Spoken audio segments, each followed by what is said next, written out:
When Karen, the overbearing HOA board member, started meddling with my ranch, I never expected it to go this far. But when I discovered she was stealing my electricity, I knew things were about to get personal. The sheriff's arrival was the last thing she ever expected, and it would change everything. This is the story of how a simple act of theft turned into a showdown that no one saw coming. The sun rose slowly over the sprawling fields, casting long shadows across the land. The ranch, inherited from my grandparents, had been in the family for generations. It was a haven of peace, where the air was always crisp, and the sounds of nature filled the air. My work here was hard, but rewarding, raising cattle, tending to the land, and keeping everything running smoothly. It wasn't the easiest life, but it was honest and fulfilling. I had never known anything different, and I wouldn't trade it for the world.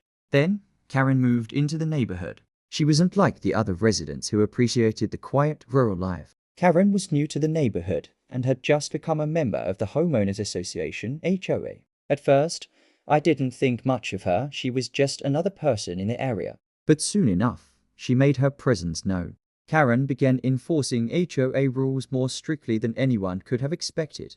Her first visit to my property was unwelcome. She knocked on my door one afternoon, clipboard in hand, eager to inspect every corner of my ranch. "This barn doesn't comply with HOA standards," she said, "and these fences too rustic. You need to fix them." I tried to explain to her that I'd been maintaining the ranch this way for years and that it worked just fine. But Karen wasn't having it. She insisted that everything be up to code, regardless of how things had been done before. "You're causing a rift in the community," she said with a smug smile, before walking off without another word. That was just the beginning. Over the next few weeks, Karen became a regular presence on my ranch. She made unannounced visits, pointing out every little flaw she could find. "Your livestock should be separated into pens based on breed," she remarked one day, "and you need to repaint the barn. It looks outdated." I couldn't understand why she felt the need to impose her standards on my property. After all, this land had been passed down through generations. There was a sense of tradition, and I wasn't about to let some outsider dictate how I ran things. But Karen wasn't backing down. She began sending letters, citing obscure HOA regulations that no one had ever enforced. She even threatened to fine me for not cutting the grass to a certain height. It became clear that Karen was on a mission to improve the neighborhood, and I was her primary target. But the more she criticized, the more I resisted. I refused to let her control what was mine. Each time she visited, it was as if the ranch was shrinking under her gaze, and I felt the walls closing in. Just when I thought I had enough to deal with, something unexpected started happening. My electricity bill skyrocketed. At first, I thought it was just a fluctuation or some temporary issue.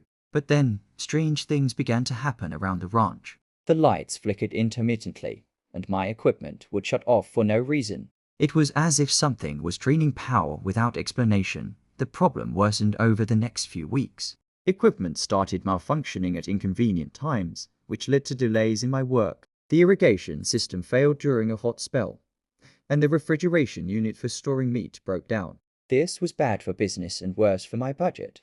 I decided to take matters into my own hands and check the power meter. The readings were way off. The electricity consumption was much higher than it should have been. That's when I began to suspect that something wasn't right. Could someone be stealing electricity from my ranch? At first, I dismissed it as paranoia, but the power surges were too consistent, and the evidence was becoming harder to ignore. I knew I had to find out what was happening, so I installed security cameras around the ranch. After a few nights of surveillance, I got the answer I was looking for, and it was worse than I had imagined. One evening, I was watching the footage when I saw Karen sneaking onto my property under the cover of darkness. She was fiddling with the power lines near the barn. I zoomed in on the video feed and saw her connecting a cable from my meter to her house. It was clear as day. Karen had been stealing electricity from me for months. My stomach dropped as I watched her disconnect my power and reroute it to her home. I was in shock. She had taken advantage of my trust and the isolation of the ranch to siphon of power, and all this time, I had been paying for it. I knew I had to confront her.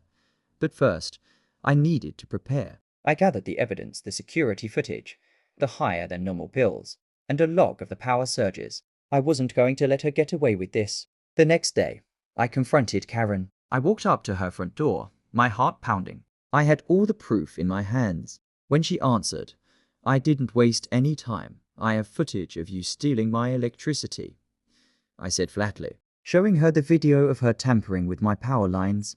Her expression faltered for a second, but then she quickly recovered. What are you talking about? She snapped. This is ridiculous. That footage is doctored, and you know it. I'm just trying to help the community. I could hardly believe what I was hearing. You've been stealing from me for months, Karen, I said, my voice rising. And now you're trying to lie your way out of it.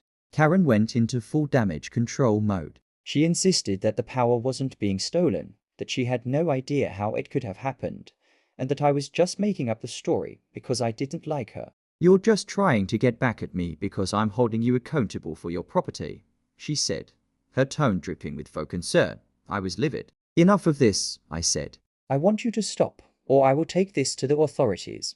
I thought that once I confronted Karen, things would settle down. But that wasn't the case. I took my evidence to the HOA, hoping they would back me up. Instead, I was met with resistance. Karen had made sure to align herself with the board members, and they were more than willing to defend her. The board dismissed my claims outright, accusing me of fabricating the story to ruin Karen's reputation. They said I had no proof that Karen was stealing power and that my accusations were baseless. The HOA didn't care about the evidence. All they cared about was protecting Karen's position. As I left the meeting, I felt more alone than ever. The community I had once trusted had turned on me. I realized that the HOA wasn't going to help. If I wanted justice, I'd have to take matters into my own hands. I reached out to Sheriff Roberts, a local lawman I had known for years. He was known for being fair and just, and I trusted him. When I explained the situation, he immediately offered to help. We'll get to the bottom of this, he promised. The sheriff took the evidence and began investigating. It didn't take long for him to confirm what I already knew. He told me that Karen's actions were criminal, and if we could catch her in the act, we could charge her for theft and property damage. He assured me that he would get a warrant and intervene.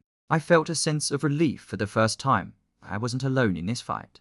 The sheriff arrived one morning with a team of deputies. They knocked on Karen's door, and when she answered, they presented the warrant. Karen's eyes widened when she saw the sheriff and his team. She tried to play it cool, but I could see the fear in her eyes. You're under investigation for theft, Sheriff Roberts said, his voice calm but firm. We have proof you've been stealing electricity from the ranch. We're shutting off your power. Karen's face turned pale. This is ridiculous. I didn't do anything, she protested, but it was too late. The deputies began cutting off her electricity and confiscating the stolen equipment. The neighborhood watches, the whole neighborhood had gathered by now, curious about the commotion. They watched as Karen's house was disconnected from the grid. I could see the surprise on the neighbors' faces, many of whom had been too afraid to speak up before. But now, seeing the sheriff take action, they began to realize that Karen wasn't the person they thought she was. As Karen's house went dark, whispers spread through the neighborhood. People who had once feared Karen now saw her for what she was, a thief. The HOA, realizing their mistake in supporting her, quickly distanced themselves from her. Some of the board members even apologized to me privately, acknowledging that they had made a poor judgment call. Karen, meanwhile, tried to salvage whatever dignity she had left. She made a half-hearted attempt to explain herself, but no one was buying it. The truth was out, and her reputation was shattered.